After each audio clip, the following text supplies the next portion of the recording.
Hello friends, आप सभी का स्वागत है सोनम फ्यूचर पॉइंट में। मैं राजीव कुमार। आज हमारे सर जो है त्रिपुरारी सर है, जो आज सचिवालय में भी गए और आज जो है दिसंबर और जनवरी का जो नेतृत्व किया गया आंदोलन के रूप में, उनमें प्रमुख भूमिका निभाने वाले हमारे त्रिपुरारी सर है और कृष्णा सर भी थे, गुडूलाल सर भी थे, ऋषिकेश सर थे, पुष्पलता मैम, बेबू कुमारी मैम थी।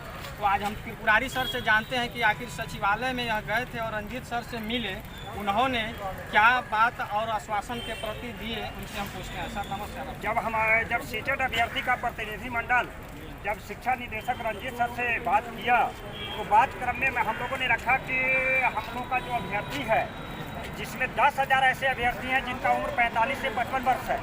आप सर बहाली का मौका नहीं दीजिएगा छठी नियोजन प्रक्रिया में, तो इनके भविष्य का क्या होगा। मेरा उम्र देख लीजिए, मैंने अपनी उम्र बताया 50 वर्ष। प्रतिनिधिमंडल में एक और साथी थे निराला जी, जिनका उम्र था 45 वर्ष। तो उन्होंने कहा कि ये मार्केबल बात है। मैंने कहा कि ये स्टेट में जिसने आपने किया है कि कोई उम्र सीमा नहीं है, जो स्टेट सफल है वह आजीवन उसको नौकरी मिलेगा, यह घोषणा सीटेट में भी कर दीजिए। अच्छा सर, डेट ऑफ कटअप पर कोई बात हुई? डेट ऑफ कटअप पर बात हुई है, तो वो इसके लिए कह रहे थे कि नहीं, 7वीं नियोजन प्रक्रिया में आपको अक्टूबर में मैं मौका दूंगा। हम लोग कहे कि नहीं, ऐसा नहीं होगा। हम लोगों को आश्वस्त कीजिए। और स्टेट में जैसे फ्रीडम किया है, 60 वर्ष तक जो उम्र है उसमें कभी भी मौका मिलेगा, ऐसी नौकरी कर सकता है व्यक्ति। उसको बार बार अप्लाई का मौका मिलना चाहिए, जैसे स्टेट वाले में दिया है। जब स्टेट वाले में दिया है तो सीटेट वाले को क्यों नहीं दीजिएगा। सर और ये एक मिनट सर, इसके बाद में जब मौका दिया तो उन्होंने कहा है कि यह हमारे घोषणा प्रेस कॉन्फ्रेंस में शिक्षा मंत्री से कर दिया जाएगा और शिक्षा एजुकेशन मिनिस्टर से आंदोलन के क्रम में जो मजिस्ट्रेट लाए थे मिलवाने के लिए रंजीत सर से, उन्होंने फिर एप्लीकेशन दिया है, शिक्षा मंत्री से मिलवाने का आश्वासन दिया है। हमारा प्रतिनिधिमंडल सीटेड अभ्यर्थी का मजिस्ट्रेट महोदय के साथ शिक्षा मंत्री के यहाँ जाएगा। हमने पूर्व में भी यह बात रखा है कि छठी नियोजन प्रक्रिया में हम लोगों का शामिल होना चाहिए। हमारा कारवा यहाँ है, आंदोलन के लिए रुका हुआ है। जब तक छठी नियोजन प्रक्रिया में मौका नहीं देगा, पटना से सीटेड अभ्यर्थी जगह खाली नहीं करेगा, दिन रात यहीं रहेगा। सर सुना जाए, एक आवेदन में जो है 23/11/2019 कट ऑफ डेट उठाया जा रहा है और दिव्यांग का जो आवेदन हुआ है उसमें 25/6/2021 जो है कट ऑफ डेट बताया जा रहा है। तो फिर सीटेड दिसंबर और जनवरी को इस कट ऑफ डेट के अंदर क्यों नहीं लिया गया? इसके लिए बात कुछ हुई? नहीं, कट ऑफ डेट में 23/11 ही मानते हैं शिक्षा विभाग। मैंने जो 2025 में होगा 23/11/2019 जो दिखाया जा रहा है और बाद में जो विकलांग अभ्यर्थी के लिए दिया जा रहा है, यह एविडेंस में जो हमारा LPA दायर है, मैंने इस मुद्दा पर जारी रखा है और मेंशनिंग के बाद में इस पर बहस होगी। तो इसमें यह मुद्दा प्रमुखता से हमारे अधिवक्ता के माध्यम से कोर्ट में उठाया जाएगा। अच्छा, आज जो आंदोलन हुआ और पुलिस के द्वारा जो है लाठी भी चार्ज किया गया और 2 आदमी जो है पुलिस कस्टडी में भी गया है, जिसको अब 5 बजे छोड़ दिया जाएगा, तो क्या कल भी आंदोलन जो है वो जारी रहेगा? बिल्कुल जारी रहेगा। जहाँ तक आंदोलन की बात है, तो यह अंग्रेज का शासन याद होता है, जब मानव श्रृंखला के रूप में लोग खड़ा था। गांधी मैदान से पुलिस बर्बरतापूर्ण हटा दिया है, वहाँ से हम लोगों ने आंदोलन पैदल मार्च करते हुए डाक बंगला चौराहा पर आया है और वहाँ पर प्रशासन की बलपूर्वक हम लोगों को गाड़ी में बैठा दिया गया है। हम लोग कहें कि यहीं लेट जाएंगे, खाना पीना छोड़ देंगे। इसके बाद उन्होंने लाया है सचिवालय में और निदेशक महोदय से बात कराया है। अच्छा सर, एक मिनट सर, जो अभ्यर्थी यहाँ नहीं पहुँच पाए, आज घर पर बैठ के पंखा के हवा खा रहे हैं और तमाम हजारों अभ्यर्थी यहाँ रोड पर आके गर्मी में पुलिस का लाठी डंडा और दुर्व्यवहार जो है वह सह रहे हैं, तो जो लोग अभी घर पर सोए हुए हैं, क्या उनको आप आश्वासन देते हैं या संदेश देते हैं कि कल वह यहाँ पहुँचे? मैं इस चैनल के माध्यम से यह देता हूं कि जो ही मजिस्ट्रेट के द्वारा शिक्षा मंत्री से हमें परमिशन मिल जाता है, समय मिल जाता है, तो मेरे एक आह्वान से बिहार प्रदेश के तमाम सीटेड अभ्यर्थी को आमंत्रण करता हूं कि आप इस लड़ाई में आइए, उपस्थित होइए। आपका समय बर्बाद नहीं जाएगा, कुर्बानी खाली नहीं जाती है, रंग लाती है, लगन अगर सच्चा हो तो मंजिल पास आती है। आप यहाँ उपस्थित होइएगा। निश्चित तौर पर आपकी लाइफ की सिक्योरिटी का कोई न कोई फिक्सेशन निश्चित होगा। जब तक फिक्सेशन नहीं, तब तक पटना से जमवारा हटेगा नहीं। तो कल फिर आंदोलन होगा सर? ये तो बोलिए पुरजोर तरीके से। आंदोलन की जहाँ तक बात है, तो मजिस्ट्रेट महोदय से मैंने बात किया है। उन्होंने कहा है कि एक बार कल का मौका दीजिए, जो मैं शिक्षा मंत्री से, आपको एजुकेशन मिनिस्टर से, प्रतिनिधिमंडल से बता देता हूँ, उसके बाद आंदोलन का। जो पटना में अभी अभ्यर्थी आए हुए हैं, तमाम अभ्यर्थियों को अभी आज रुकना है। आज रुकना है कि संघे शक्ति कल जुगे, जितनी हमारी संख्या रहेगी, हमारा मनोबल ऊंचा रहेगा, हमारी दूरदृष्टि रहेगा, यह याद पड़ता रहेगा कि अगर जो हमारे जो दुर्योधन रूपी निदेशक हैं, एजुकेशन मिनिस्टर है, नीतीश की सरकार है, अगर पांडव 5 था, 5 नहीं, हम समझेंगे सैकड़ों है, और इस सैकड़ों के बल पर ही हमारी जीत मिलेगी। यह ध्रुव सर, कुछ आप भी कहना चाहते हैं? सरकार से आगाह करना चाहते हैं कि अगर ये जो 94,000 बहाली है, इसमें अगर हम लोगों के आवेदन नहीं होगा तो हम लोग अपने जीत को हासिल करने के लिए हमेशा मांग करते आए हैं। अगर हम लोग के आवेदन नहीं होगा तो हम लोग किसी भी कीमत पे नियोजन नहीं होने देंगे। ये हम लोग का वादा है। जो अभ्यर्थी आए हैं वो हम लोगों के बैनर तले संगठन के कोर कमेटी है, और उसका हम लोगों के ये कहे हैं, हम लोग उन लोगों को संदेश भेजते हैं, और कल का जो मीटिंग है वो लोग अवश्य पहुँचेंगे। सर, मैं कट ऑफ डेट के बारे में आपको बता दूं कि जब शिक्षा विभाग ने नियोजन की लेटर जारी की थी, उस टाइम कोई कट ऑफ डेट था ही नहीं।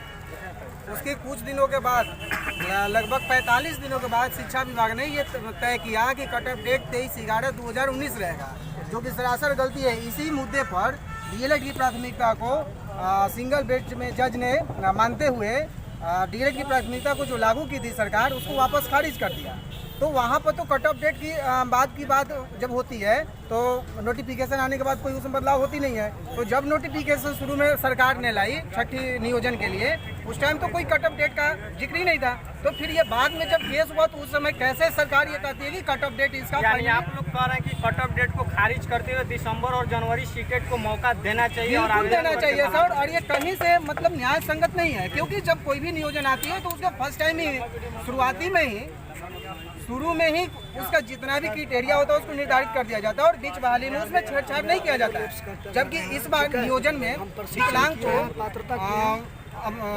भागीदारी बनने के लिए इसमें भी रोस्टर के साथ भी छेड़छाड़ किया गया। जहाँ पर ओबीसी का एक सीट था वहाँ पर सीट गायब हो गया, जहाँ किसी का सीट नहीं था वहाँ खत्म हो गया। तो इस तरह से छेड़छाड़ करते हुए रोस्टर में कट ऑफ डेट को बदला। अभी हमारे साथ गुड्डू सर से पूछते हैं कि जो अभ्यर्थी आज नहीं आए हैं, पंखा का हवा खा रहे हैं, कृष्णा सर भी सामने दिखाई दे रहे हैं, पसीना से लथपथ है, लेकिन आप तमाम अभ्यर्थी घर पर बैठकर सोकर परिवार के साथ पंखा में हवा खा रहे हैं, एसी में आए, और हम लोग यहाँ जो है, जो तमाम पूरी टीम आई हुई है कोर कमेटी की, साथ में अभ्यर्थी आए हुए हैं। क्या हम ही लोग को नौकरी चाहिए, आप लोग को नौकरी नहीं चाहिए? ये सोच आप लोग बदलिए, और इस सोच को बदलना होगा, नहीं तो आप लोग बेरोजगार रह जाइएगा, फिर सड़क के सिवा आपको फिर कुछ नसीब नहीं होने वाला है। आइए गुड्डू सर से पूछते हैं कि गुड्डू सर क्या कह रहे हैं और कितने गुस्सा में है आज के।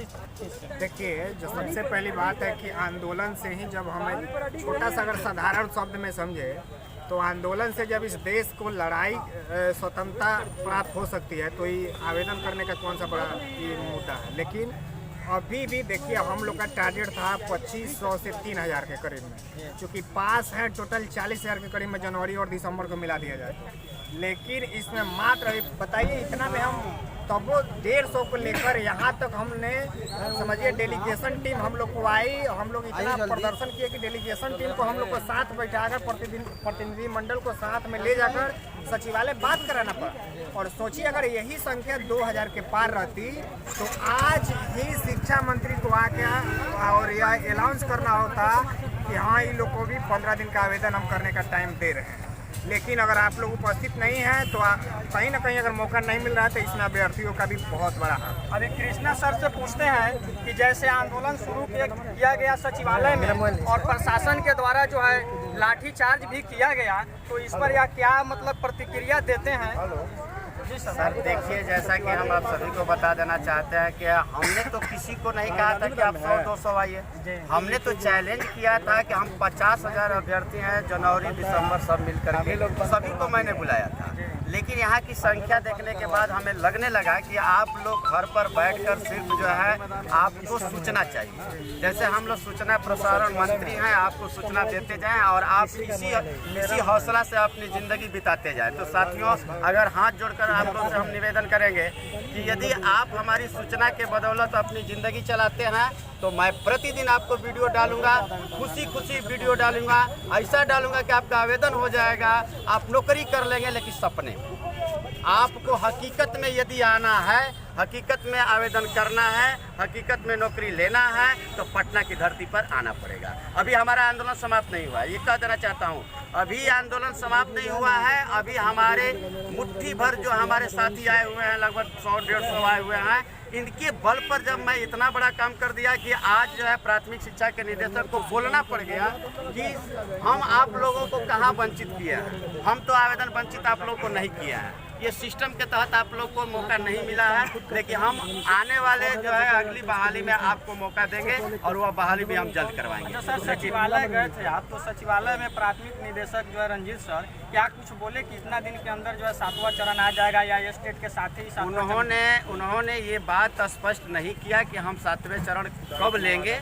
हम बहुत प्रयास किया, हमारे साथियों ने प्रयास किया कि सर इसको बताया जाए कि आप कब ले रहे हैं, इसको लिखित कर दिया जाए, तो वो कहे कि ऐसा तो असंभव है, हम ऐसा कुछ नहीं कर सकते हैं। और हम आप लोगों को कहना यही चाहेंगे कि 7वां चरण कब आएगा आप खुद देखें और समझें। जैसे कि यह स्टेट वाले देख रहे हैं, अभ्यर्थियों के बीच में जो है 3-3 केसों का जो है अब प्लानिंग बन गया है। 3 तरह के लोग उसमें हो गए हैं और तीनों तरह के केस ये लटका करके 2 वर्षों तक रखेगी। अब आप सोचिए कि हमारा आवेदन कब। 7वें चरण की सपना देखने वाले अभ्यर्थियों को मैं कह देता हूँ आराम से सोकर देखिए, लेकिन जिन अभ्यर्थियों को 6वें चरण में आवेदन अपना करवाना है और आवेदन करा करके जो है नौकरी करना है, वह कल भी अभी समय है। हमारे बहुत सारे साथी हैं, कल भी रुक रहे हैं, हम लोग कल भी यह प्रक्रिया जारी रखेंगे। मानव श्रृंखला हम नहीं बना पाए क्योंकि हमको आदेश नहीं मिला, लेकिन अपना काम जो है हम छोड़ने वाले नहीं हैं। इन साथियों को लेकर कल भी हम जारी रखते हैं। आप लोग से भी अपील करेंगे कि जो साथी नज़दीक के हैं 2 घंटा 4 घंटा में पटना पहुँचने वाले हैं, वह कृपया करके जो है फिर गांधी मैदान में या सचिवालय ही निश्चित करते हैं। सचिवालय जो है, सचिवालय एक मंदिर है, उस सचिवालय मंदिर के पास आप लोग नौलखा दुर्गा मंदिर है, वहाँ आप सभी लोग जो है करीबन 10 बजे तक पहुँचने का कोशिश करें। हम आपको वादा करते हैं साथियों कि जब यदि आप साथ देंगे तो निश्चित तौर पर हम सभी मिलकर के आवेदन करेंगे, इसमें कोई दो मत नहीं है। बहुत बहुत धन्यवाद। अभी आप सुन रहे थे कृष्णा सर को। मैं भी आप लोग को बोल देता हूं कि जैसे पटना के जो सटे हुए जिला है नज़दीक के, वो मुजफ्फरपुर हो, वैशाली हो, समस्तीपुर हो, दरभंगा हो, अभी भी यहां से जो है लगभग 16 घंटा टाइम है। अगर अभी भी आप जग जाते हैं तो आपको कुछ मिल सकता है, नहीं तो फिर सोए हुए हैं तो सोए ही रहिए। इसके लिए आपको और बधाई की और आप सोते रहिए। और हम लोग यहाँ आके जो इस गर्मी में पसीना जो गिरा रहे हैं, लाठी डंडे खा रहे हैं, इसके लिए आप लोग हम लोग को शुभकामना देते रहे, क्योंकि आप लोग को खुशी मिल रही होगी। इसलिए अभी हमारे साथ एक और है संजीत सर, जो बहुत एक्टिव रहते हैं। हम इन्हीं से सवाल करते हैं कि डेली ग्रुप में ये जुनून और जोश जगाते हैं। ऐसा है कि और अभ्यर्थी जुनून जोश वाला नहीं है। इन्हीं से पूछते हैं कि जो जुनून और जोश जगाए थे क्या कहना चाह रहे हैं, बोलिए सर। साथियों, मैं सबको कहना चाहता हूँ कि आप लोग पटना की धरती पे आइए। अभी भी मेरा चैलेंज है, आप लोग 1000-2000 आइएगा तो सरकार झुक जाएगी। थोड़ा बहुत झुक चुकी है, पूर्ण रूप से झुकी नहीं है। तो मैं आपसे निवेदन करता हूं कि आप लोग आइए। 100% सरकार झुक रही है, हल्का हल्का झुक रही है। नोटिफिकेशन का तो डेट तो कुछ तो करेगा देंगे, लेकिन अगर आप आ जाइए तो 100% देगी। आप लोग आइए, आपसे यही विनती करता हूँ, और कुछ नहीं कर सकता। अब बात रही चरण का, तो कोई चरण नाम का चीज़ नहीं होती है। सीटें बहुत हैं और आप बेरोजगार हैं, हम बेरोजगार हैं। आइए, आपकी जो बेरोजगार, आप जब जॉब में होंगे तो आपका जॉब नहीं है, आपके पूरे परिवार की है, तो आप अपने लिए नहीं पूरे परिवार के लिए आइए। और बहुत बहुत धन्यवाद सर। तो तमाम अभ्यर्थियों से हम अपने चैनल के माध्यम से आप बताना चाहते हैं कि जो भी नज़दीक के हैं या पटना में रहते हैं, और जो अभ्यर्थी आज आए हुए हैं यहाँ पे, उन तमाम अभ्यर्थियों को रुकना है। और कल फिर से भारी संख्या में सचिवालय नौलखा दुर्गा मंदिर के पास जो है आप लोगों को वहाँ आकर हुजूम जमाना है। और फिर कल जो है मंत्री जी से बात होगी और फिर जैसे होगा कल फिर अपडेट दी जाएगा। बहुत बहुत धन्यवाद वीडियो देखने के लिए। यदि यह वीडियो आप लोगों को पसंद आया हो तो इसे सब्सक्राइब और शेयर जरूर कीजिएगा। बहुत बहुत धन्यवाद।